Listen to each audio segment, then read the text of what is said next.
I lived to 58, toiled my whole life, the children inherit the great lineage, the empire remains secure, having enjoyed the peak of power, only a final stroke is missing from history. If a woman reaches a stature like mine, it would be the final perfection. The Ming Gui Taifei who practiced outside the palace suddenly fell ill. The imperial physicians said she had at most 3 months to live. The past gradually gathered dust. This formerly arrogant concubine ultimately lingered by the sickbed. But what I did not expect was that the emperor would come to see me for her. Empress, Lady Meng is almost gone. Before she dies, she has only one wish, which is to be buried with Father Emperor. I forced myself to be patient, quietly toying with the beads in my hand. She has harmed my unborn child. When, at that time, the emperor was already 12 years old, Lady Meng was innocent back then. The emperor suddenly lifted his head abruptly. The past is now a thing of the past, mother. Why cling to it so? Father's favorite during his life was Lady Meng, and that was also father's wish. The flame flower exploded in front of my eyes again and again. My vision is getting blurrier. These eyes were those that Jing Henge ruined by mistakes in front of the former emperor, copying scriptures and burning through them to argue the scriptures for him. I remained silent. Some time ago, between Zhao Jingheng and me, only calculations remained. Outside, the snow fell hard, and I could hear that my voice had grown hoarse. Go back, Emperor, there's no room for any maneuver in this matter.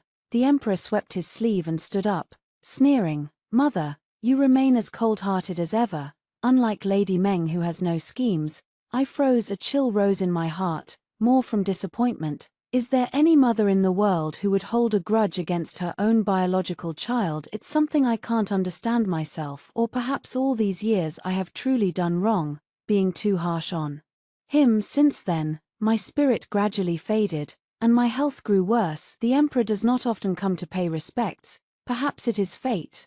I and Meng Zhaoning died on the same day. The emperor, angered by me, buried me in a desolate mountain 1,000 miles from the capital. Everything about me in the history books was almost wiped clean. Later generations, and the common people began to suspect, and folklore started to spread my scandalous secrets, and Zhao Jingheng issued an imperial decree to relocate Meng Zhaoning into the royal mausoleum. Consort Meng Gui has deep grace with the late emperor. I cannot bear to have her far from the late emperor, so I permit her to be buried together with the temple. On the day the coffin left the palace, Jingheng did not come to see me off. I drifted in the air, seeing him kneel before the spirit of consort Meng Gui and cry out, Empress Meng, you sent me a plate of yulu cake when I could no longer endure, and you are the one who taught me how to ride a horse, and the Empress Dowager will only use me to ascend to the position of Empress Dowager. If there is a next life, I would rather be your son. It felt like a bolt of lightning splitting beside my ear. Thunder roared continuously. I could not believe it, yet I had to face it. In truth, I had devoted my entire life to Zhao Jingheng's plans, exhausting myself to ensure a smooth path to the throne for him, yet it could not compare to the sweet cake Meng Zhaoning secretly sent him in his youth too. A sharp pain struck. Perhaps heaven pitied me. When I opened my eyes again, I returned to the central palace throne room. Spring was in full bloom before me. That year I had just lost my son, and Jingheng was 12 years old. He was sitting by the window, his eyes a crooked paper kite beyond the palace walls. He watched so intently that he didn't even notice the book in his hand was upside down. Finally, Jingheng walked up to me and asked timidly, Mother, Empress, may I go play with Lady Meng? I look at his tender, childish face. Suddenly I recall my previous life. Because of my noble family status, I entered the imperial palace. Zhao Heng treats me more with mutual respect than affection. Meng Zhaoning is charming and radiant. A smile can stir the emperor's heart. Cherished for 10 years without waning. Years passed, and I became pregnant with Jingheng. She has enjoyed favor for many years, yet she gave birth to 2 princesses in succession. After a long time, Meng Zhaoning grew cunning and moved to other thoughts. That year I became pregnant again, with severe morning sickness, exhausted of energy, and inevitably careless in caring for Jingheng. She took advantage of the opportunity and used some fresh things from outside the palace, daily drawing Jingheng to run to her palace. When Jingheng stayed in Meng Zhaoning's palace again, Palace attendants came in a panic to report that Jing Hannah rode a large Western Yang tribute horse, and the horse suddenly ran out of control. I neglect my own body and bring people into Meng Xiaoning's palace. The hall is in chaos. Jing Henge's small face reddened with strain, his chest heaving violently. A few imperial physicians gather around. Note: ensure proper translation. Meng Xiaoning stands to the side, hard-pressed to maintain her bearing. Your Majesty the Empress, I urged it for you. His Highness is young and impulsive. He must try that horse. Jing Henge was born with insufficiencies, suffering from asthma, and nearly perished at the moment of landing. I have lovingly raised him for 12 years, get to bed on time, control his meals, and never let him run or be frightened. Only then can he be like a normal child, with no hindrance in life. As for riding a horse, that is something you must not even touch. It's Meng Xiaoning knowingly committing a wrongdoing. I hardened my face, raised my hand, and gave Meng Xiaoning a heavy slap on the face, punishing her to kneel in the yard. Watching the dying Jing Henge on the couch, my heart was filled with self-blame. I forced myself to endure the discomfort and kept watch for a day and night. In the deep night, the weak little one finally woke up, but when he opened his eyes, his first words were to plead for Meng Xiaoning. Mother, please don't punish Madame Meng anymore. It was I who wanted to ride a horse. I was furious after hearing it. She wants you to die in the saddle. How could you still speak for her? Jing Henge seemed pierced by something, suddenly wringing my hand away, his voice choked with tears. That's better than mother, too. Empress Meng will care about what the servant likes and dislikes. Mother will only force me to study and perform in front of Father Emperor, so that Father Emperor will look at you more. I can't believe it. I originally thought that what a little child says is just hot air, but it turns out it is often sincere. Not long after I had a miscarriage, I always felt that the incense burned in Meng Xiaoning Palace was not right. So I sent someone to investigate, but they could not find anything. Since then, I forbade Jing Henge from going to Meng Xiaoning Palace again. Maybe it's like that. Let Zhao Jingheng hate me for the rest of his life. 3. Turning my thoughts back, I looked at Zhao Jingheng's pleading eyes. I suddenly felt utterly bored. Not like usual when I attempted to stop them. If you like, then go ahead. Jing Henge was stunned, looking at me with some disbelief.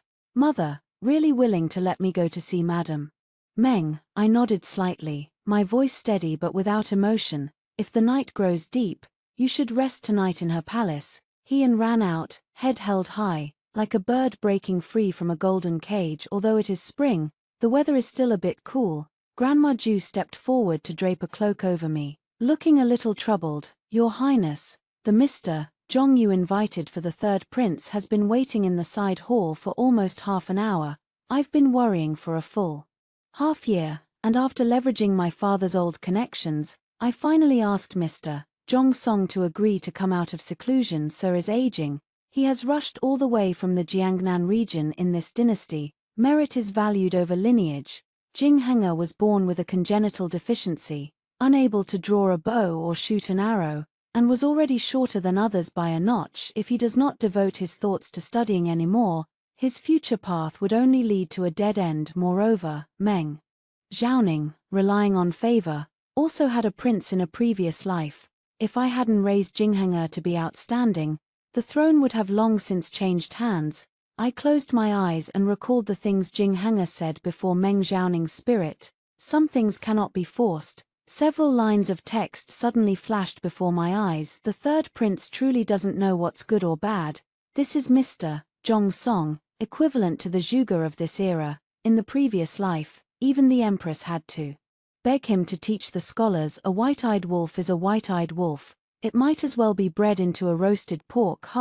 The third prince is an incorrigible fool who only dares to indulge himself after the Empress Dowager dies. Guess what happened next? The country fell in the third year, so the Empress Dowager might as well replace him with someone else to raise. Actually, the fifth prince, who isn't bothered by anyone, is quite good. He remembers a bit of the Empress Dowager's kindness from back then and even offered to leave the capital to guard the Empress Dowager's tomb. The Empress should take a look at our fifth prince. Not only is he kind-hearted and handsome, healthy in body, but he is also very studious. For I don't know what the words in front of me mean, but they seem to know me inside out.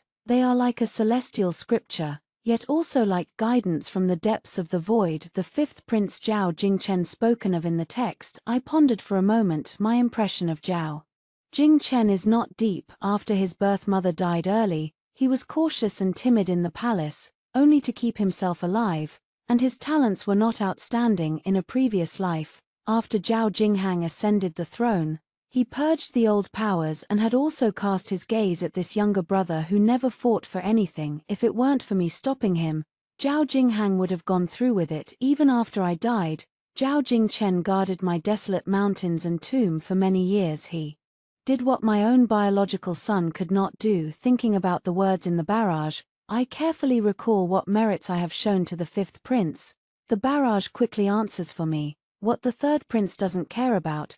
The fifth prince has remembered for a long time. In fact, every year the snow before the Queen Mother's residence in winter is swept by his own hands. Shunlingi had not long entered the inner palace when, on a snowy night, she saved the pale and thin fifth prince. Truly, the light of the fifth prince, the empress, is really quite pitiful. She toiled all her life, and this dead child, the third prince, wouldn't dare do anything while the empress was alive. Only when the empress fell ill and was nearing death did they dare to act mischievously, truly deserving of a slap. And what about our fifth prince, Zhao Jingchen? In the previous life, after the empress died, he alone cleared the wasteland, weeded the path to the empress's tomb, and even compiled the empress's chronicle himself, wanting to vindicate the empress. Looking at these dense barrage comments, which once again hit my past life's events, I feel a tangle of emotions in my heart. But I recall it now. On that snowy night when I had just become empress, I returned from the Shongshu Hall with Zhao Jingheng. We were passing by the imperial kitchen when we saw a shadow sneaking in, about to slip inside. I asked Grandmother Ju to take a look. When we returned, Grandmother Ju led someone and child, so thin that only bones were left. It is Prince Wu. Zhao Jingchen. Jinghenger hid in my arms and yawned. So it's the fifth brother. It's so late and you're thinking of a late-night snack. Aren't you afraid you'll be full and stuffed? There is an unmistakable tone of arrogant mockery. I lowered my head and rebuked Jinghana, then stepped forward. Heavy snow was falling all around. The child stood in the snow, lips turning purple from the cold, head buried low, not daring to look at me. I took the lunchbox from Grandma Ju's hand and spoke softly. Today's matter.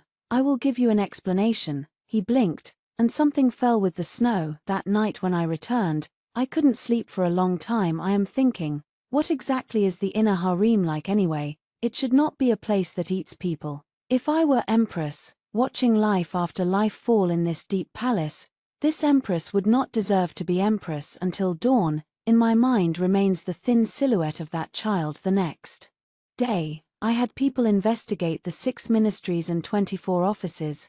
Meng Xiaoning fell out of favor, and the rank and privileges in her palace never lacked.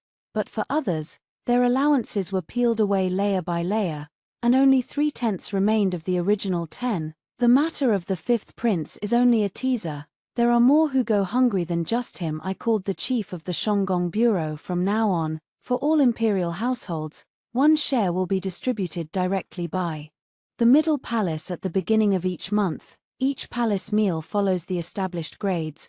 No delays are allowed. If there is any tardiness or deduction, please come back to me immediately. Over the past year, the harem has gradually become clear. The low-ranking concubines are no longer hungry. Although I cannot grant the favor they desire, every palace and has gotten some benefits and settled down peacefully, except for Meng Xiaoning. After the Empress Dowager miscarried, this third prince who loves barbecue has never shown concern once. He spends every day just wanting to go find consort Meng and her sister to play, truly not learning his lesson. Exactly. Even the fifth prince knows to ask someone to deliver some ajiao and other tonics, but unfortunately, the nanny mother refused. The nurse observing me in the deep palace is not wrong.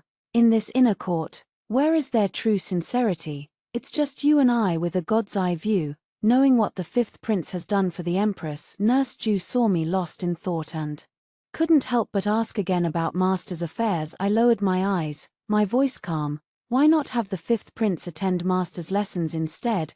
5. Nanny Ju gave me a look, sighed, and spoke frankly to me. Madam, are you perhaps angering the third prince on purpose? Pardon me for speaking out of turn, but although the third prince has done wrong, he is still your child. A child picked up along the way may not have a sincere heart.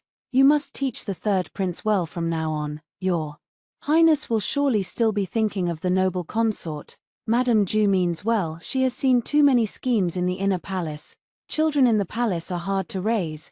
Even one's own child is hard to raise well, let alone other people's. I smiled softly and shook my head, interrupting her question. Since the third prince miscarried, has he ever come to see me? Aunt Ju froze for a moment, then shook her head. Ever since the miscarriage, I have often needed to rest and recuperate. Jing Hong'er even avoids paying his respects daily, claiming he is afraid of disturbing me, but in truth he simply does not want to come. What about the fifth prince? Nanny Ju paused. I haven't had time to report this matter to the mistress yet. The fifth prince came to bring some tonic soup, but I'm afraid there may be something in it that harms the mistress. Must be on guard. Spring rain outside the eaves suddenly falls, pattering and drumming on the glazed tiles. I close my eyes, weariness rising at the tips of my brows. Then that will be it. If the fifth prince comes again tomorrow, ask him to come into the hall. Nanny Ju understands in her heart as well. Bowing slightly before retreating, the sound of rain gradually faded, but the spring chill penetrated to the bone. The next day at hour of the dewdrops, early morning, I was still sleeping. Nanny Ju softly woke me. My lady, the fifth imperial prince has brought a bowl of stewed poria and yam soup. A barrage of thoughts floated before my eyes. Ha ha ha ha. Even the fifth prince didn't expect to be able to enter the queen consort's palace so early today. Fifth prince OS. Oh no, the queen consort is still sleeping. I came too early and disturbed her slumber. I'm so screwed. Last night the third prince really didn't come back. This totally casts aside the queen's invited tutor. Would that Cha Su Bao still think of returning? Last night the third prince and the noble consort argued until midnight.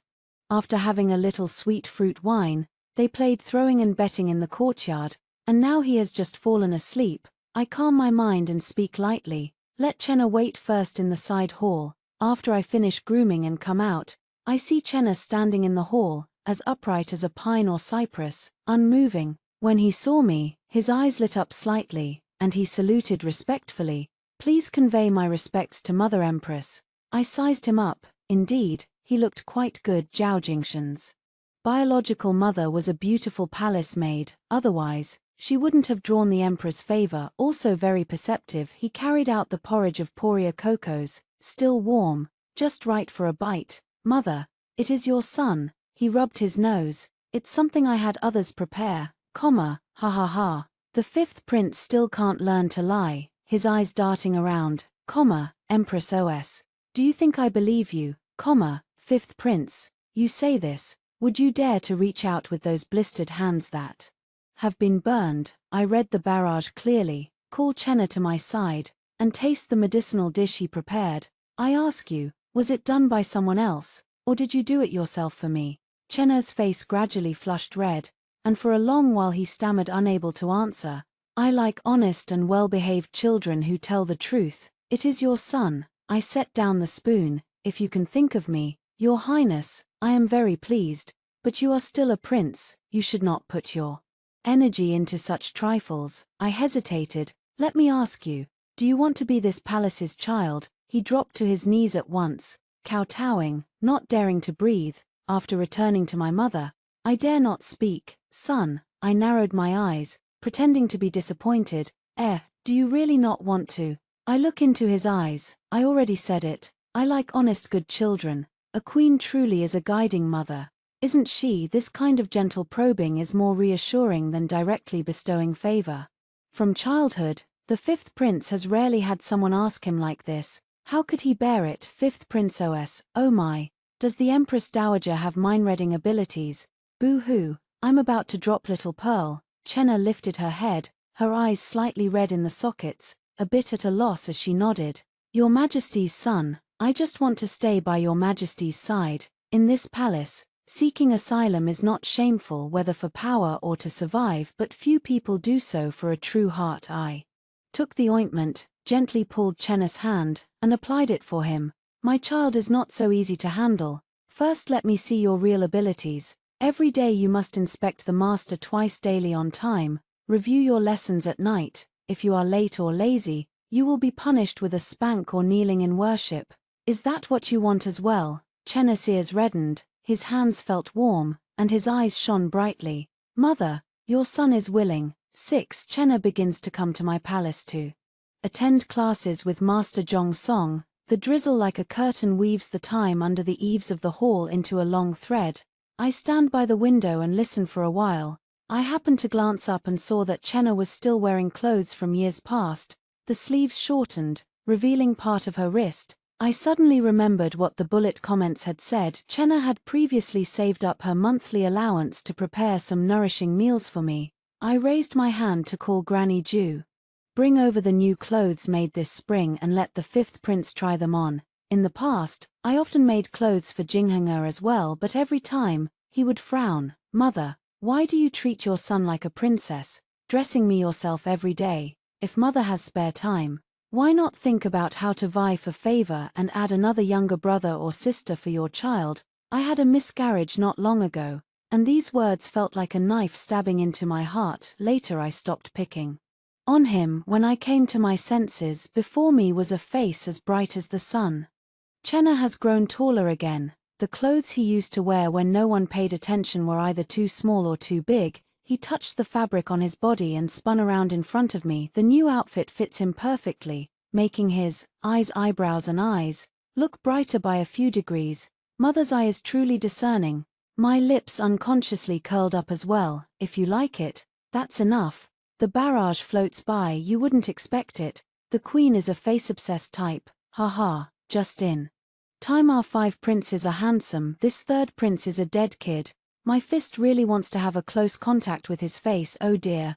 This calm ordinary scene really softens my heart. A big bitter melon and a small bitter melon sigh. Love should be given to those who understand how to cherish it. After Chenna went to class, Granny Ju smiled and leaned in. The Empress, His 5th Highness's child, is diligent.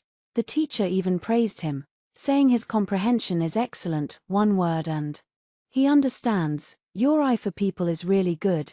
These days, though His Highness's nanny keeps an eye on her, she's strict with him, yet she doesn't miss any instruction. She reminds him about sleeping, meals, and adding clothes, even when he stays up late occasionally. She will have the little kitchen prepare some light late snacks for the 5th prince, more attentive than herself. The changes in these days, Dowager Empress, all have been seen by Granny Ju. I suddenly become a little stammering. Your Majesty would not want to be bothered with this. All those clothes are not what Jinghenger wants. They just pile up in the storeroom, and admiring people is also admiring. As for those supplements, they are already a routine in the palace. Not eating them would also be a waste. Grandmother Ju nodded with a smile, and didn't expose me. Your Highness is right.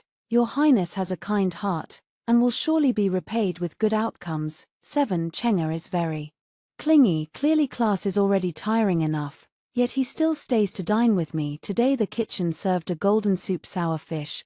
Chenga's nose turned pink from eating, but he wouldn't stop since he arrived. Grandma Ju's words have become more. In the past she would only pick out the important things in front of me, but now she also smiles and says that the 5th prince has eaten another half bowl today. Shuna has gradually changed as well. When she came, she was like a frightened cat, and now she dares to smile at me with more boldness while eating. Shuna suddenly set down her chopsticks. Mother, I have something to say. Regarding your miscarriage. I looked up at him before the words fell silent. A summons sounded at the door. It is Zhao Heng. The palace attendants crowded around him. He stepped closer, and the pale yellow robe gradually reached my feet. I've heard that you have raised the crown prince quite well, so I came to take a look. Everything in the harem is handled neatly and in order. I am greatly relieved. The barrage floods in one after another. Here it comes. Here it comes. The 5th prince is going to set things right for the Empress. I remember in my past life, the 5th prince discovered that the Empress's miscarriage was caused by consort Meng's framing. Don't mention it. In that past life the 5th prince didn't meet the Empress as in this life. He only wanted to avenge the Empress by his own power.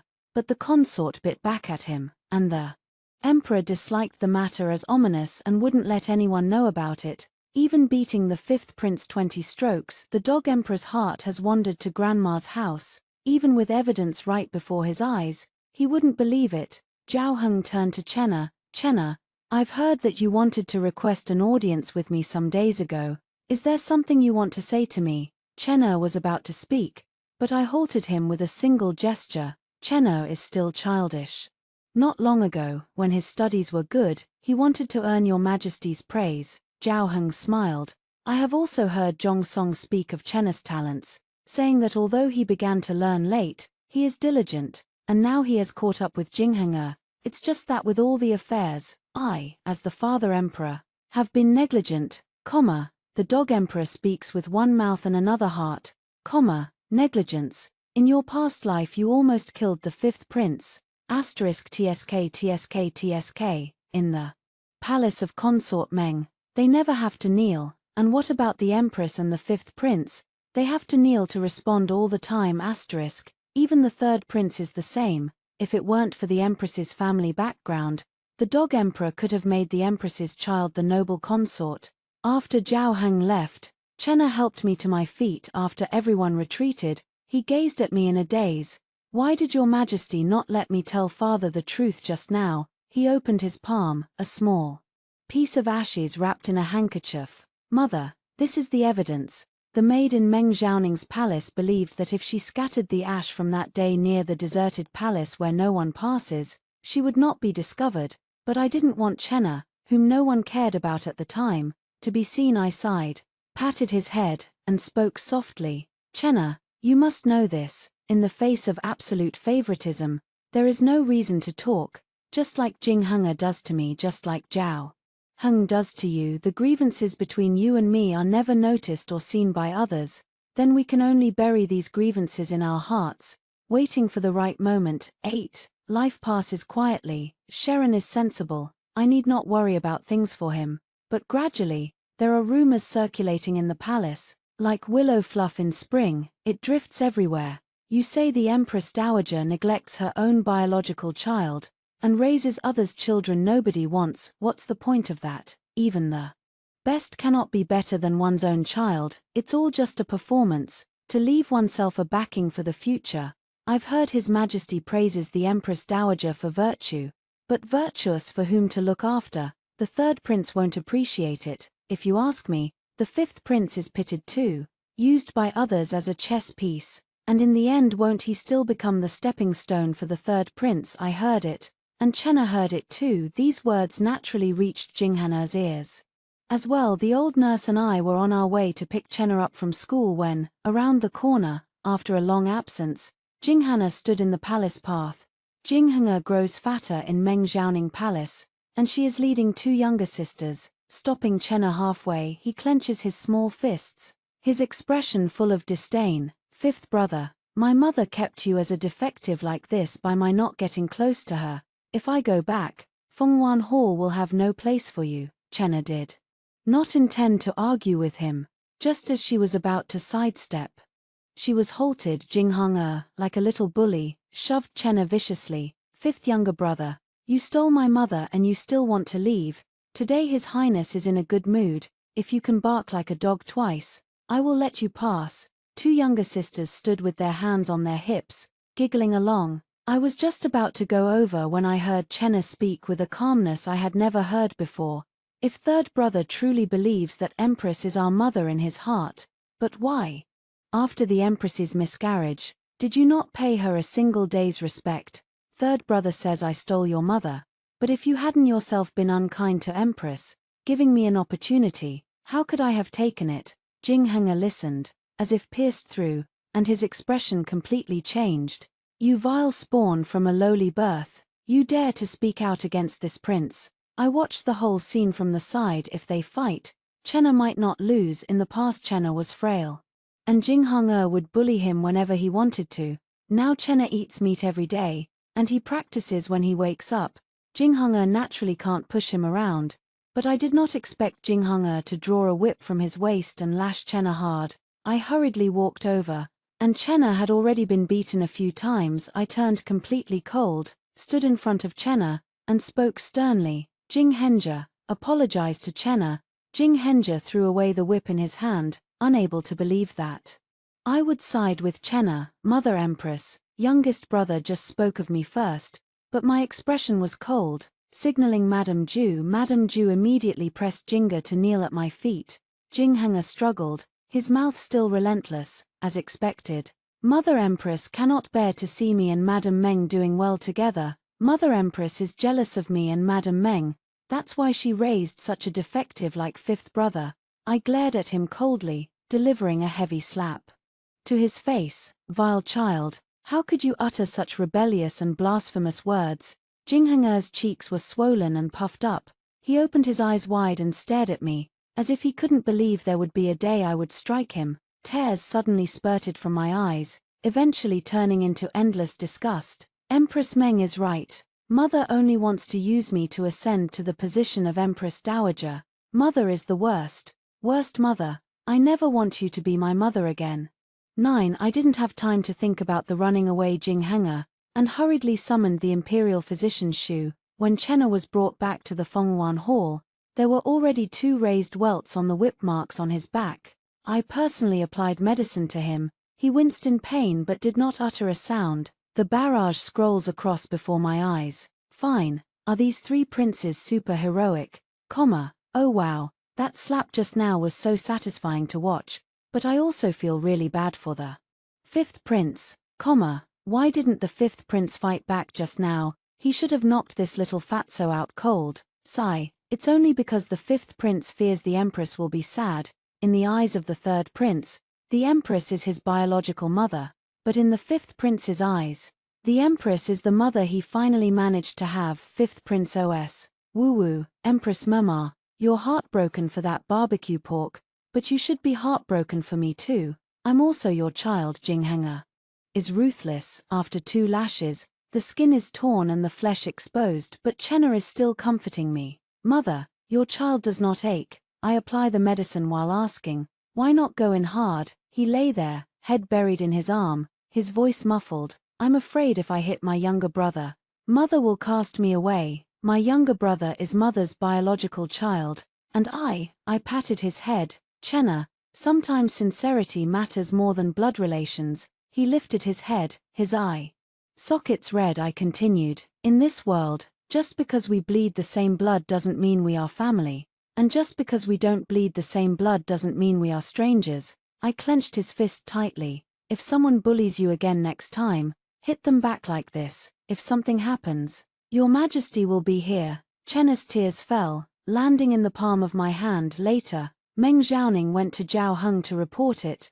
Zhao Heng came with a calm face. I did not dress as neatly as usual. He glanced at me, frowning. No matter how much Jing Henge angers you, you cannot hit Jing Henge. Jing Henge is after all my legitimate heir. While Chenna, Zhao Heng waved his hand, his disgust barely concealed on his face. A slave man's offspring, better left unsaid. I lowered my gaze and did not respond. Zhao Heng then said, his voice very cold, Jing Henge's child now also doesn't want to see you, Empress. Forcing it won't help, just let him stay in the noble consort's palace. Meng Zhaoning has no son. I know it will come to this day sooner or later. I don't know how long it has passed. My palm suddenly warmed. It was Chenna's hand. I don't know when he climbed down from the side hall couch and stood by my side. The little boy's eyes were full of resolve as he pressed his face against my palm. Mother, do not be afraid. Chenna will be with you. What Mother desires, Chenna will help you obtain. 10. Meng Zhaoning obtained Jing Henge as she wished for a moment.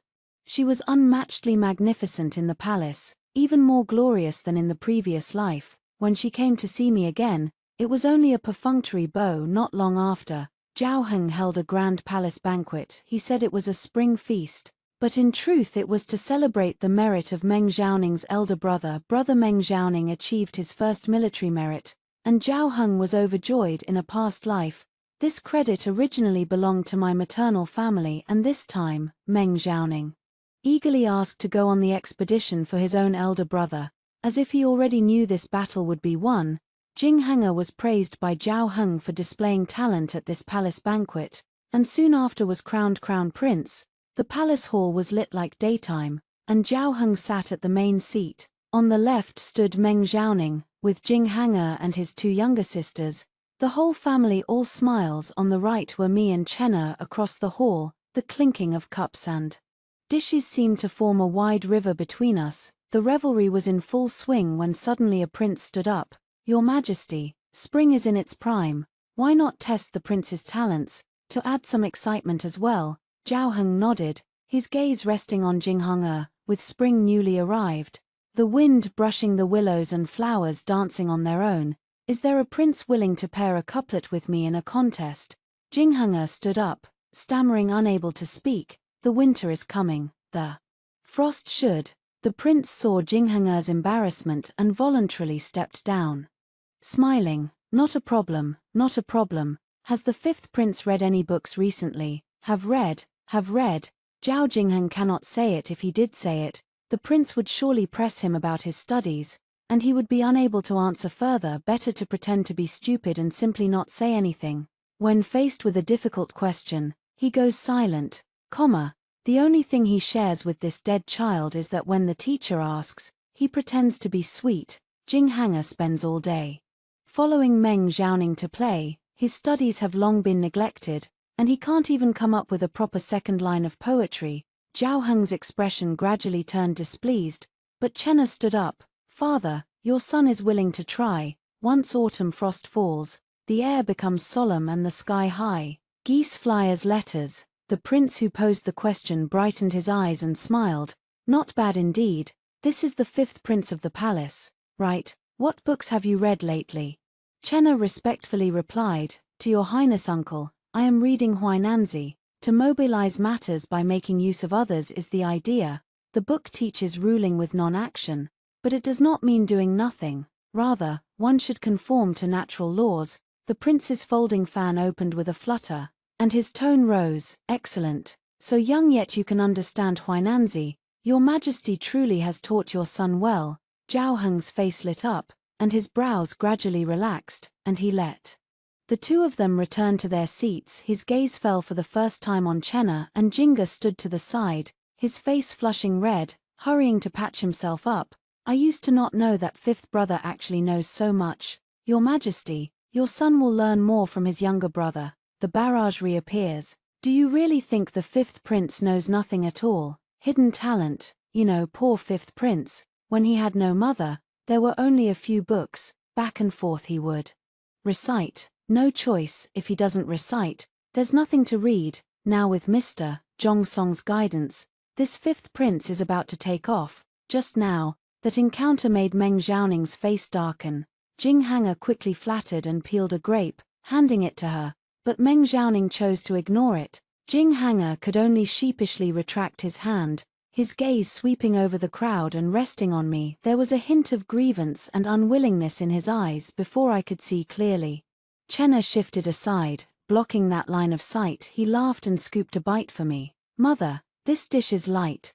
Please try it, ha ha ha." Laughing to wealth, the fifth prince's possessiveness. "What are you staring at? The empress is my mother now, The fifth prince fears that the empress will look at him too much and think the third prince is a disgrace. 11 Autumn has fallen upon us in the blink of an eye. Meng Xiaoning's eldest brother won several consecutive battles, a veteran at warfare. As if someone had been guiding him from behind, Zhao Heng's doting towards her not only did not lessen but increased. In her previous life, Meng Xiaoning bore 2 princesses of her own and never conceived again. In this life, she specially invited several master healers skilled in detecting pregnancy from the common folk, secretly bringing them into the palace from time to time to take her pulse and adjust her condition, after drinking a considerable amount of unbearable bitter medicine.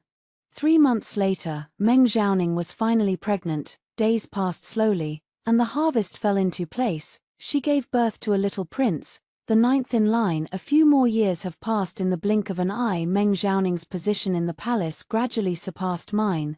Zhao Heng has not many children. Altogether 4 princes. The 7th prince's mother, noble consort Liu, suddenly fell ill and died in her own palace. With no one investigating, Zhao Heng now pays great attention to nurturing his body, often seeking elixirs and medicines, and his suspicion has grown heavier. I coldly watch the snow before me. The snow falls silently, covering the glazed tiles and pressing down on the red walls.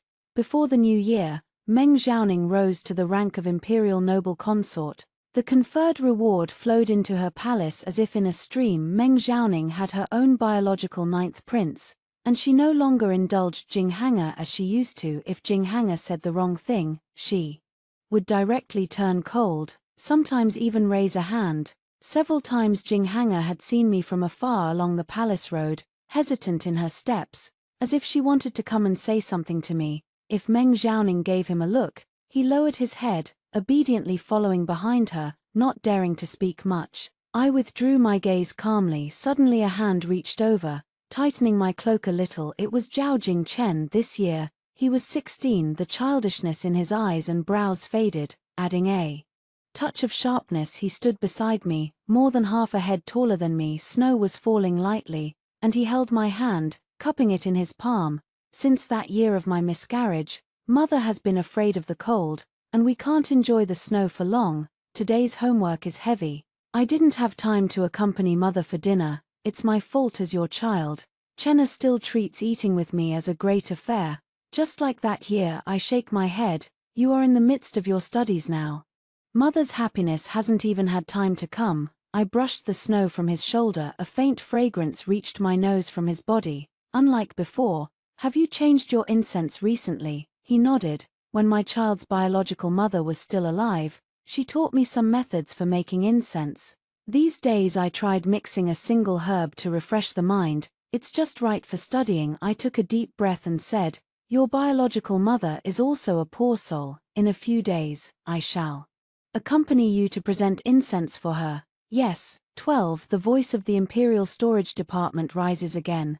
When Zhao Heng tested the prince on his learning, Chen deliberately lost to Jing Han in the court. The tendency to favor the third prince was almost one-sided, but this is not a good thing. In these years, I have avoided his sharp edge and not contended with Meng Xiaoning. Her brother has repeatedly earned military at the frontier, and has fed her ambition more and more. The ninth prince is still young. I don't know since when. Meng Xiaoning began to regard Jing Hanger as a thorn in her eye. Another spring day, the fourth princess Jingyu accidentally falls into the water in the imperial garden.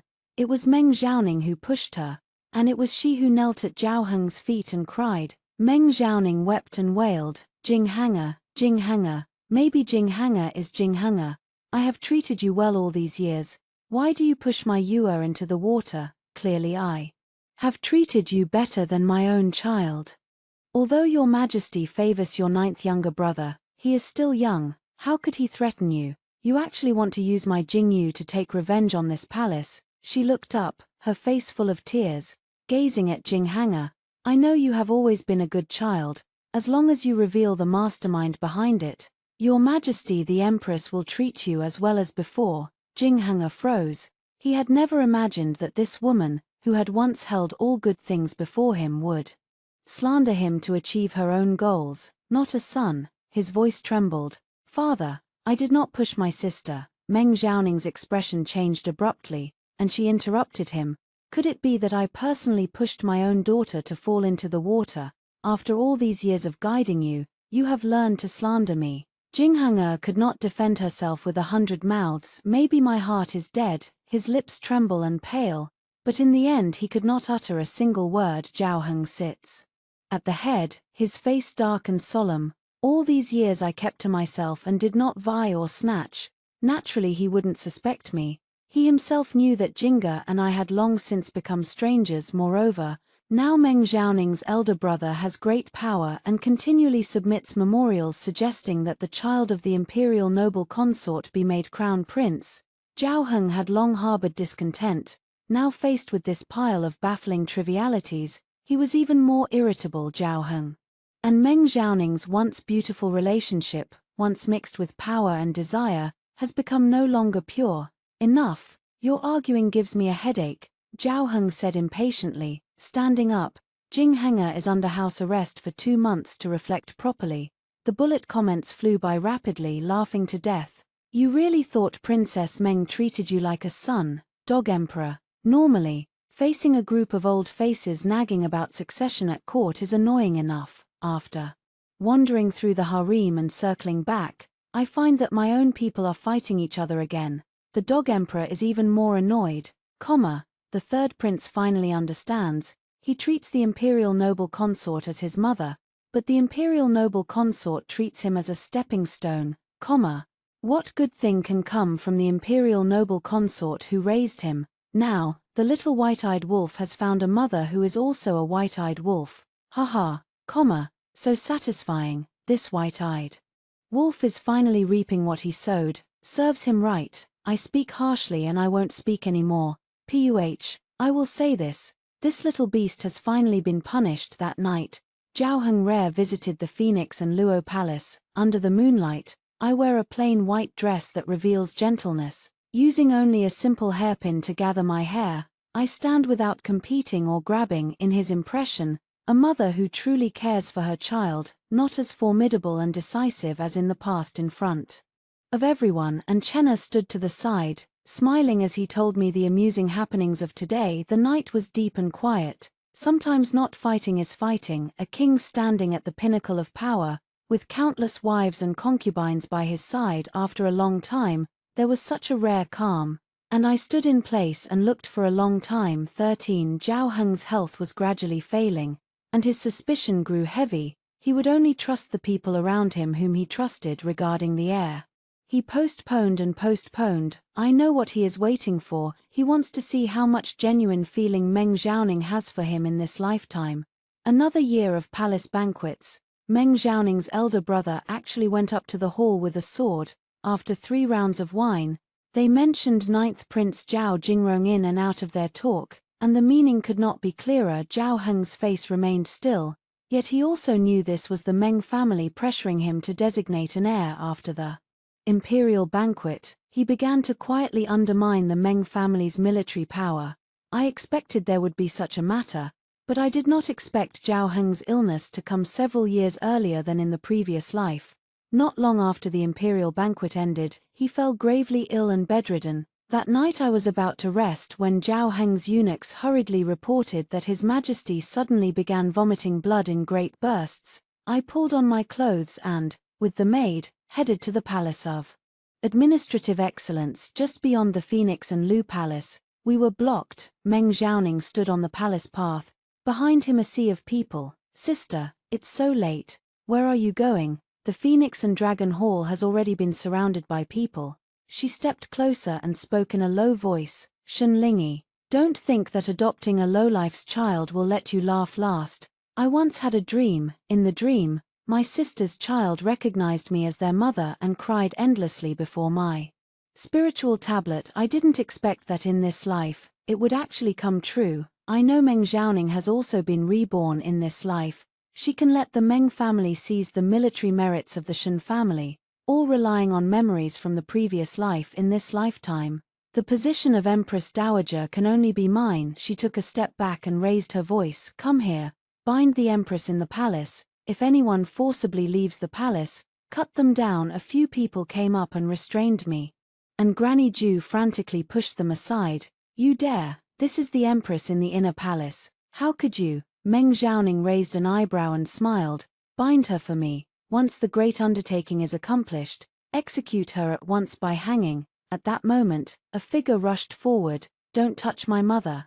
It is Jingheng. He stood in front of me, trembling all over. Meng Xiaoning's face sank, and with a raise of his hand he gave 2 slaps. Jingheng was slapped, his head tilting to the side, a trickle of blood at the corner of his mouth. Danmu is scrolling wildly. Don't, my Empress won't just go offline like this, right? The plot development is really unexpected, but it's really good. Empress must not die, can this dead kid please not appear anymore? His flipping sides again, a fickle wallflower. Damn it, he not only knew he was wrong, he knew he was dying soon. The flames flickered, and time passed little by little. Outside the palace was quiet, no triumphs as she had imagined. The maid beside Meng Xiaoning spoke in a worried voice. Your Highness, it's already 3/4 into the ugly hour. Why hasn't anyone sent word yet? As soon as the words fell, a eunuch stumbled in. Your Highness, That's not good, he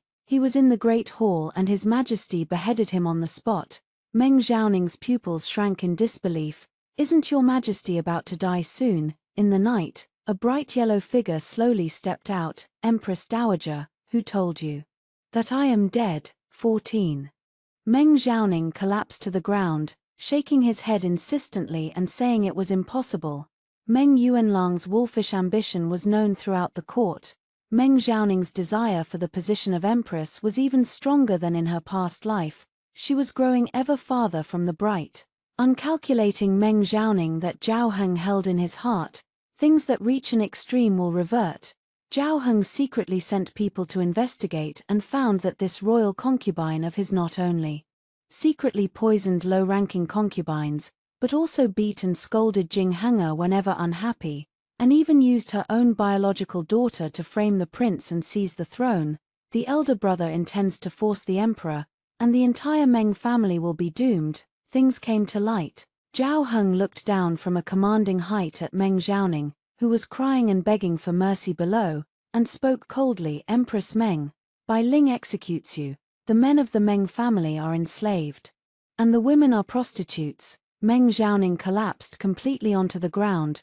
Bullet comments refresh in front of the eyes. Actually, some people still haven't grown a brain even after rebirth. Just look at it. It makes me feel great. In a past life I was the emperor's defeated general. And in this life the same. Weren't you just talking big a moment ago? Now, and Chen was granted as crown prince by Zhao Heng. Jing Henge, though not guilty, Zhao Heng despised him extremely and did not want him to flit about in front of him. Zhao Jingheng came to ask me on my birthday. He also brought a box of Osmanthus cake that I often made for him when we were children. Zhao Jingheng had lost a lot of weight, and the former swagger in his face was no longer visible. He knelt by the door. Mother, your child knows his fault. Your child is willing to stay by your side to atone for his sins. I do not want to see him. Zhao Jingheng stood at the door, standing there for a day and a night later. He collapsed, and the eunuch informed that the fifth prince had a fever. In the past, whenever Zhao Jingheng was ill, I would become tense, but this time, I just didn't want him to have any trouble at my door. When Zhao Jingheng was helped in, his face was flushed and he was burning with fever. He came over to me, pounced, knelt at my legs, and held me tightly. Mother, please don't leave Henge. While he spoke, it seemed as if his coughing fit was about to strike again. It seemed like he was pretending, but his complexion didn't look quite right. In the next instant, Zhao Jingheng seemed to grasp at a lifeline, and he ripped the pouch from my waist in one go. The emergency pills that used to be in the pouch were his, but now, he hurriedly opened the bag, and inside were only some petals and spices. Apart from that, there is nothing else. Zhao Jingheng was completely stunned. He sat on the ground, looked up at me, tears falling in large drops. He cried so hopelessly, like a child who can't find a home. Mother, you really don't want me anymore. The gate slowly closes. When he was dragged away, he didn't call out again. Chenna often comes to see me, coming up with new dishes to cook for me in various ways. One day at the dining table, he suddenly said to me, Mother, you once said you would bury the grievances in your heart until the time was right. Chenna believes that now is the best time. A month later, Zhao Heng's health grew even worse. During that period, Chenna frequently went in and out of the inner palace, saying it was to report his. Soon after, Zhao Heng passed away. The physicians said it was poisoning from prolonged incense smoke. After extensive investigation, they finally found the Empress Dowager Meng, who had been granted death in the palace. Chenna ascends the throne smoothly. I am honored as Empress Dowager, while Jingheng is demoted to a commoner. After ascending the throne, Zhao Jingchen still often comes to eat with me. Sometimes when he sticks to me too much, I also drive him away. He shakes his head and places his face in the palm of my hand. Mother, Chenna won't leave. Chenna wants to stay with mother and eat a lot of meals. Sigh, what can I do about the child being so clingy? A sudden shower of petals drifted in front of my eyes. The barrage gradually faded, drifting farther and farther away from me. Throw confetti. This is the palace intrigue novel I want to read. While this ending makes me cry to death, the little bitter melon finally turns into a sweet melon. Two true hearts amid the schemes. Give me more stories like this. The end. Extra story. In the third year after Zhao Jingchen ascended the throne, the Ministry of Rites submitted a memorial proposing that the Empress Dowager's longevity is near, and a grand celebration should be held to demonstrate the emperor's filial piety. The small placard was presented at the morning court. Zhao Jingshan didn't say much on the throne hall, only approving a single line, "Understood." After leaving the court, he came straight to Sinying Palace, carrying a food box with a freshly baked osmanthus cake. "Mother, try it." He placed the food box on the table, lifted the lid, and the hot, fragrant osmanthus scent instantly filled the room. "The kitchen staff have been replaced. They say they're from the south of the river. Their skills are not bad." I picked up a piece and took a bite. It was sweet but not cloying, melting in my mouth. "Did your Majesty come all the way here just to deliver osmanthus cake?" He smiled and sat down in front of me. "On the way, I thought you'd like it, so I took a detour." There's no such thing as a mere detour. Sinying Palace is deep inside the imperial residence. Coming from the previous dynasty, one must pass through most of the palace. He said he took a detour just to find an excuse to drink a cup of tea. Sure enough, once he sat down he didn't get up again. Dowager Niang, Nai, brought in freshly brewed tea, and he held the teacup slowly to drink, chatting about court affairs in between sips. "Have you seen the ministerial documents, Mother?" he asked. "Looked. What do you think, Mother? Or what do you think, Mother?" I finished the osmanthus cake, wiped my hands, and said, "I'm at this age. What is there still to fuss about? How did we get through the years before? And how will we get through them this year?" Zhao Jingchen put down his teacup, his brows slightly knitted. The years before were the past. The mother was not yet the Empress Dowager back then. These words were spoken so seriously that I didn't know how to respond. He stood up, walked behind me, and reached out to knead my shoulders. His grip was neither light nor heavy. It looked proper, and I don't know who he learned it from. "Mother has toiled her whole life, and now my throne is secure. Mother should enjoy her life. If we held a grand celebration, it isn't for others to see, but to make Mother happy." I didn't say a word, and he kept kneading, not rushing me. The osmanthus outside the window is blooming all over the tree, and the fragrance drifts in bursts. I think of many years ago, in autumn like this, Chenna first came to my palace, wearing a slightly shortened old robe, holding a bowl of porridge in his hands, as cautious as a frightened cat. Now he sits on the dragon throne, and no one dares to speak loudly in front of him anymore. "Chenna, I call him. After you became emperor these past few years, are you tired?" His hand hesitated for a moment, then moved again. "Exhausted," he said. "But worth it." "Why is it worth it?" He thought for a moment. "Because this is what my mother wanted to do.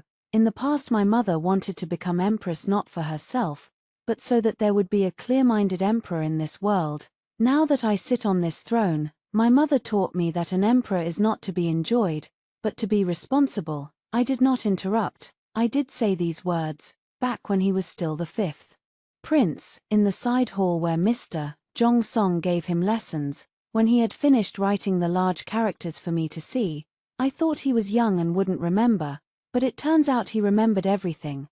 Then that mother asks you, once you became emperor, "Is there anything you regret?" He was silent for so long that I thought he didn't want to answer anymore.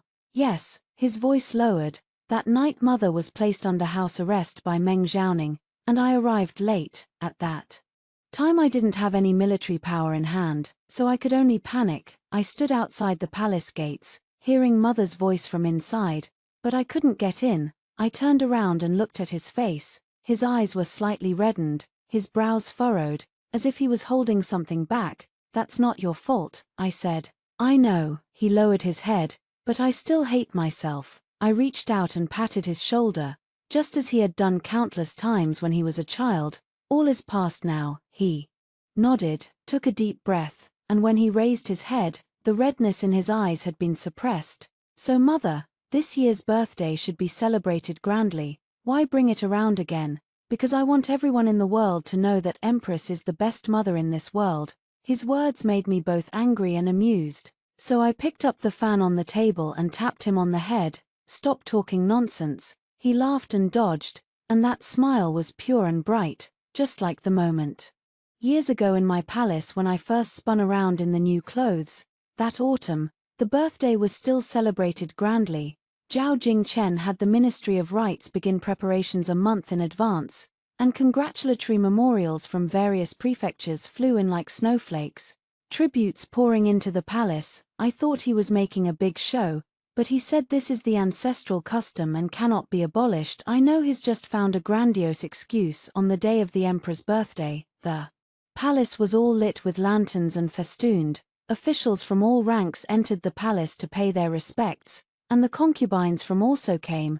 The empress led a troop of concubines to kowtow to me, repeatedly saying, "Mother, may you live 1,000 years." I sat upright at the top, looking at the young faces below, and a momentary sense of unreality suddenly filled my mind. Most of these consorts were selected for the palace after Zhao Jingchen ascended the throne. His criteria for choosing consorts differed from the former emperors. He did not consider their backgrounds, only their conduct. The empress is the daughter of a Hanlin Academy compiler, learned and composed, with a calm temperament, who manages the harem in an orderly fashion. The other several consorts each have their own strengths, but none strive or compete. They get along fairly harmoniously. There was a time when I asked Chenna, "Why is your harem so peaceful?" He was sorting through documents, not lifting his head. "If anything is not in harmony, the Empress Dowager handles it. If the Empress Dowager can't handle it, I just drive them out directly. Only when the harem is peaceful can I focus on reviewing the papers." I couldn't help but smile. If the former emperor had his half the decisiveness he has, wouldn't have caused trouble for so many years. At the birthday banquet, Zhao Jingchen personally proposed a drink. Holding the wine cup, he walked to the center of the hall and bowed deeply to me. "Mother Empress, you have worked hard all these years." The hall fell silent for a moment, then erupted in a deafening chorus of "Long live the Empress." I held the wine cup, looking at his young face, and suddenly felt my eyes sting. I drank that cup of wine, and my throat rolled, but I ultimately could not speak. After the banquet dispersed, Chenna escorted me back to Sinying Palace. The night wind was chilly. He took off his cloak and draped it over my shoulders. "Mother, are you happy today?" "Happy? Then I will big throw a feast for you every year from now on." "No, once a year is enough. If you go on hosting grandly, the Ministry of Rites people will scold you." He smiled, but did not argue. He stopped in front of the gate of Ning Palace. "Mother, rest early. I will come to see you again tomorrow." "Isn't there a grand court meeting tomorrow?" "The grand court meeting lasts only about an hour. Once it's over, I'll come." I nodded and watched him turn away. In the moonlight, his silhouette stood tall like a pine, and the gold threads on his dragon robe glowed faintly. After a few steps, he turned back again. "Mother, in the next life, I will still be your son." I paused for a moment, then laughed. "That's a matter for the next life. Let's talk about it in the next life." He curled his lips and walked away in big strides. That winter, Zhao Jinghang, who had been demoted to a mere commoner, sent someone to deliver a letter. The letter was hidden inside the annual gift. The gift-bearing was an old eunuch who had once served him. Now he spends his days at a small temple outside the city. When he handed the letter to Dowager Niang, his hands trembled, saying he did not dare go against his former master, but he also could not hide it. When Dowager Niang presented the letter to me, her face was full of hesitation. "Empress Dowager, otherwise, shall I burn it for you?" "Your Highness." I didn't speak. I reached out to take the letter and opened it. The paper is a bit creased, but the handwriting is neat, every stroke written with great care. "Mother Empress, I, Crown Prince Jiang Heng, bow my head in obeisance. I am now living in a small courtyard outside the city, chopping wood, boiling water, washing clothes, and cooking by myself every day. In the former palace, I never did these things. Now I have learned them, and I don't think they are difficult. In the past you taught me to read, but I always grew impatient. Now that I have leisure, I have taken out the books I didn't finish reading before and gone through them again. Some principles I now understand, but I understood them too late. The letter isn't long, and I have stopped writing here. There is no signature or date at the end. I folded the letter and placed it at the bottom layer of my makeup box. There are still some old items kept there. The first time Chenna wrote big characters as a child, the crooked, awkward Mother Empress 2 characters, the first sachet he made for me, with stitches and the fragrance all scattered, and on the day of his enthronement, the first button torn from the dragon robe, said to be kept as a memento for me. This letter lies there, together with those things. Nanny Jew waited for a long time on the side, and finally could not help but ask, Your Majesty the Empress, shall we reply? I thought about it, no need.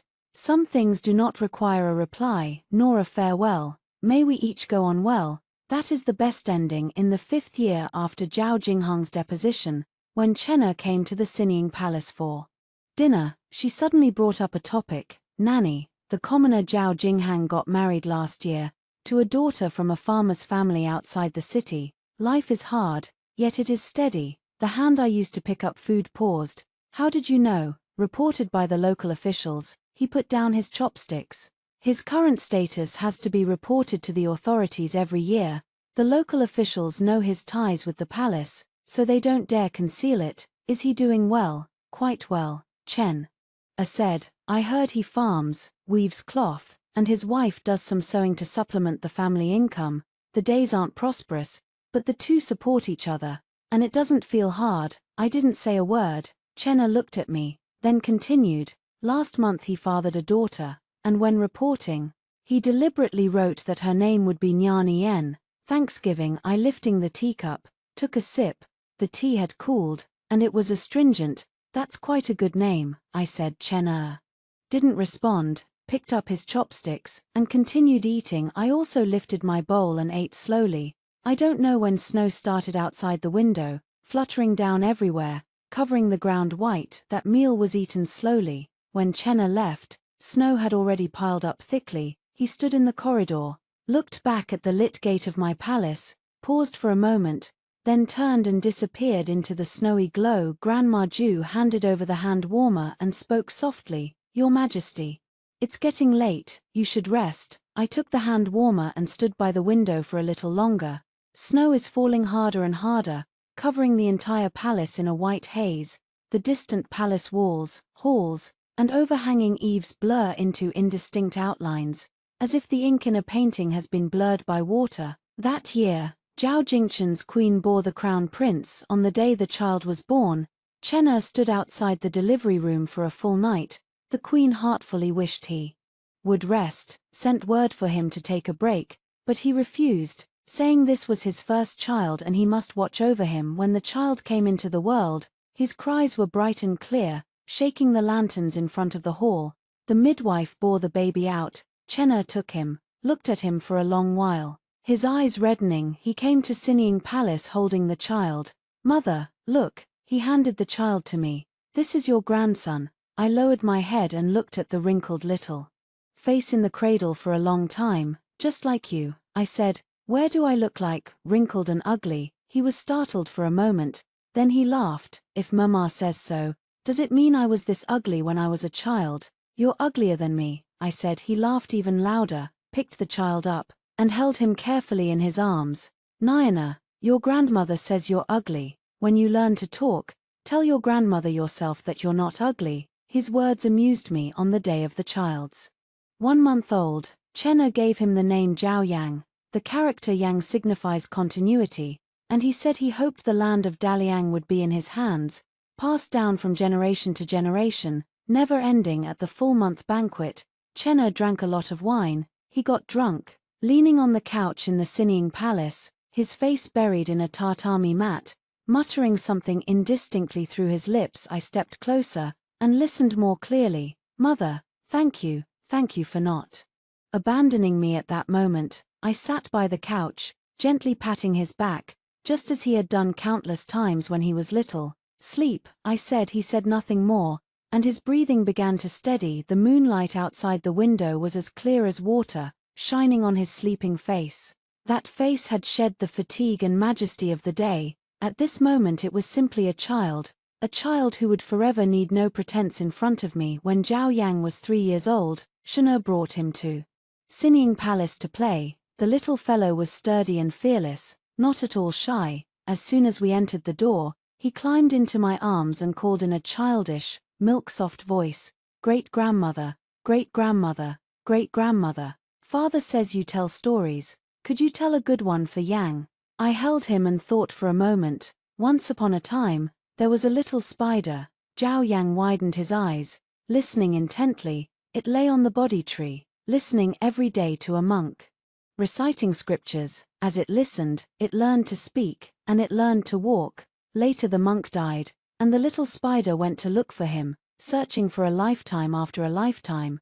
Did it find him? Zhao Yang asked anxiously. Found it, and then they became mother and son, like the ancestral queen and your father emperor. Zhao Yang blinked, suddenly wriggling free from my embrace, ran to Zhao Jingchen and hugged his leg. Father Emperor, the Empress Dowager says you are the little spider who transformed. Zhao Jingchen was drinking tea when he heard this, choked a bit, and coughed for a long while. I held the teacup, calmly taking a sip as if nothing happened. Auntie, you're teasing the child with me again. He looked at me helplessly. Who made you tease the child? I remained unfazed. It was you who came like this back then. Zhao Jingchen opened his mouth, but in the end said nothing, sighed, and picked Zhao Yang up. Yanga, your imperial grandmother is old and has some trouble remembering things. Your father is not a little spider, your father is a man. So what did the imperial grandmother say? Because your great-grandmother tells stories. Zhao Yang nodded vaguely as if understanding, then ran back to my side and tugged at my sleeve. Great-grandmother, tell another one, I want to listen. I laughed and picked him up onto my knee. Well, Empress Dowager, I'll weave you another one. Zhao Jingchen stood to one side, watching the two of us. Grandparents and grandchildren, a smile at the corner of his mouth. Eyes bright with light outside the window. The pomegranate tree bloomed again, its blossoms red and dazzling, hanging in clusters from the branches. In those years, I gradually grew old. His hair had turned white, his eyes blurred, and his legs and feet were no longer as nimble as before. Yet Chenna still came to Sinning Palace to dine with me from time to time as he used to. There was a time when he stayed up late reviewing documents, and the next morning he rushed to the grand court meeting. After the court, he came directly to Sinning Palace and fell asleep sitting by the couch. Elder Aunt Ju covered him with his cloak, lowered her voice and said to me, Your Majesty, His Majesty is quite exhausted. I looked at his gaunt face and remained silent. He really does work hard. The mess left by the late emperor is not something to be proud of. Although the Meng family's affairs have subsided, there are still many old ills in the court. In these years he has swept through the administration with a heavy hand, touching the interests of many people, and the petitions of impeachment pile up one after another. He does not know, he simply doesn't care. There was one time he told me, Mother, you cannot be afraid to offend people when you are emperor. If you are afraid to offend people, you cannot be a good emperor. Those words were what I taught him back then, and now he has taught them back to me. When Zhao Yang was 6 years old, Chenna began to personally teach him to read. The Crown Prince tutor is a grand scholar of the Hanlin Academy, profoundly learned, and has his own method for teaching children. But Chenna is not at ease. Every evening he personally tests Zhao Yang's lessons, from the 3-character classic to the analects, from reciting poems to strategies. Everything must be reviewed. One day I went to the study, just in time to see him testing Zhao Yang. Yanga, tell me, what does the people are most important, the country and the realm next, the emperor least important mean? Zhao Yang, with his hands clasped behind his back, thought for a long moment. It means that the common people are the most important, followed by the country and the realm, and the emperor is the least important. Zhao Jingchen nodded. Then tell me, if the emperor is the least important, why would he still be the emperor? Zhao Yang was stumped, scratching his head, unable to answer. I stood outside the door and heard Chenna's voice. The emperor isn't important. Because the emperor is the one who manages the rivers and mountains for the people. If you govern well, the people will respect you. If you govern poorly, the people will discard you. So being emperor isn't for oneself, it's to let the people live better days. Zhao Yang nodded as if understanding but not quite. Did you remember? I remembered. Then say it again. Zhao Yang repeated the sentence again. Not a single character off. Zhao Jingchen nodded with satisfaction as he patted his head. Go ahead, go play with your grandmother. Zhao Yang ran out of the study in a sprint, tumbling into my arms. Empress grandmother. Father tested me again. What will you test me on? What do you mean by the people are key? He tilted his head up, his eyes bright. I say, the common people are most important. The emperor is least important. Then what did your father say? Father said I answered correctly. I held his hand and walked toward Sinning Palace. The sunset stretched our shadows very long, one big and one small, overlapping together. Zhao Yang hopped and skipped, humming an unknown little tune, watching his carefree look. I suddenly remembered many years ago when Chenna also held my hand and walked along the palace path. Back then, he had just come to my palace not long ago, and he didn't dare to speak loudly, walking with his head bowed always. I held his hand and led him step by step, telling him to lift his head and straighten his chest, not to be afraid. Later he learned to stand tall and hold his head high, learned not to show any excess or lack in front of others, learned to duel with ministers on the court.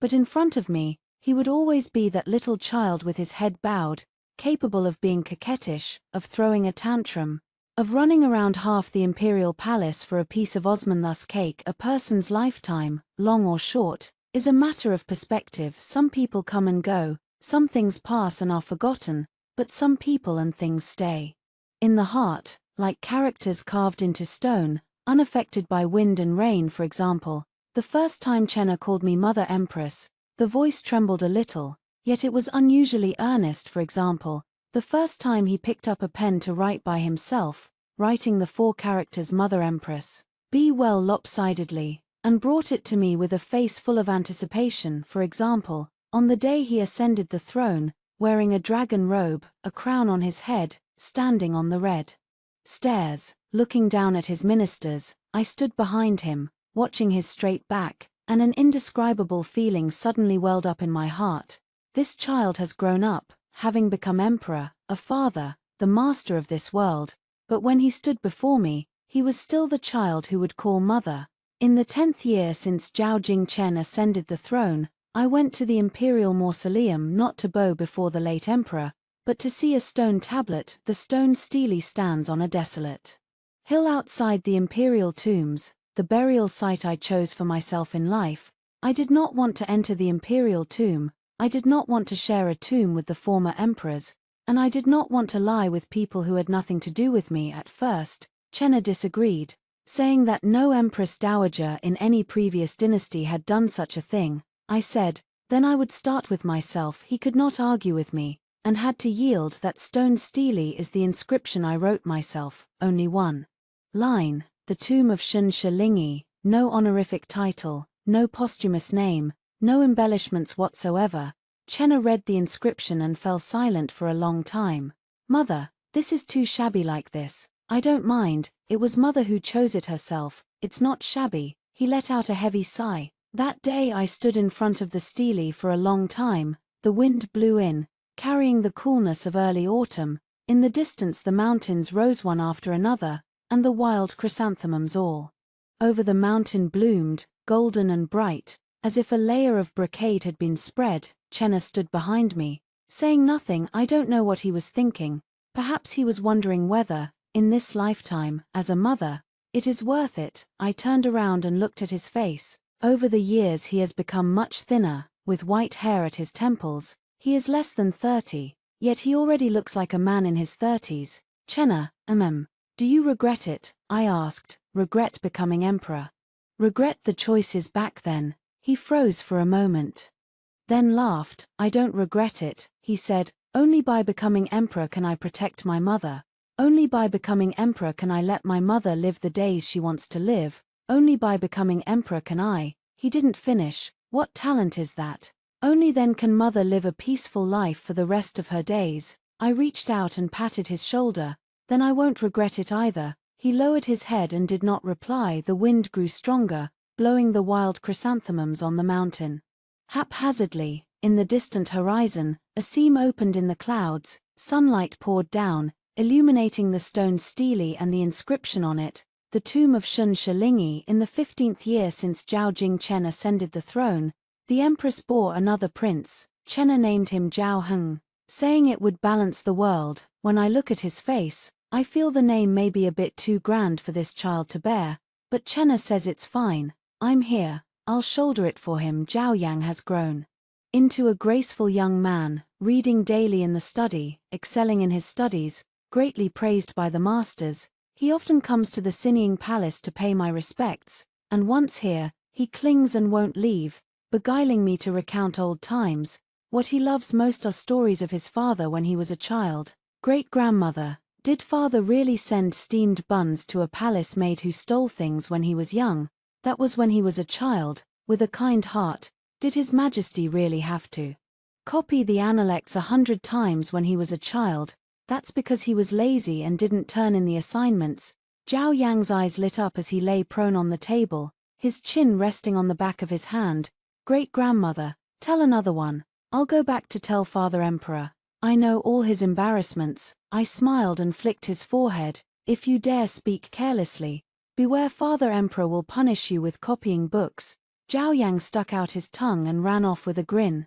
Outside the window, the pomegranate tree has borne fruit again. Those fruits are bright red, hanging on the branches, heavy with harvest. I lean against the window, looking at the full tree of pomegranates, and suddenly I recall many years ago, when Shanur first tasted a pomegranate, with juice all over his hands. He was at a loss, asking me what to do. I smile and have someone bring water to rinse him clean. Since then, every autumn he would have someone deliver a basket of pomegranates to Sinning Palace, saying that mother loves them. Actually, it's not that I love pomegranates themselves, but the taste inside, the sweet with a hint of tartness, tartness with a hint of sweetness. Much like this entire lifetime. In the final extra year, Zhao Jingchen held a small feast in the Ci Ning Palace. Just the two of us, a pot of wine, a few dishes, all of which I love to eat. He poured a cup of wine and handed it to me. Mother, you have worked hard all these years. I took the wine cup and drank it in one gulp. The liquor was sharp, burning from the throat straight down to the stomach, warm and mellow. You've worked hard too, I said. He smiled, and poured himself a cup as well. The moonlight outside the window was like water, shining on his face. He is old, but in my eyes, he is still the child who stands in front of me, timidly asking, "Can I go play with Princess Meng?" Chenna, in the next life, I'll still be your son. He lifted his cup and clinked it with mine. Okay. In the next life, I'll still be your son. The wine slid down the throat, leaving a sweet aftertaste in the mouth. Outside the window, the moonlight falls on the pomegranate tree, illuminating the bright red fruits until they gleam like many small lanterns.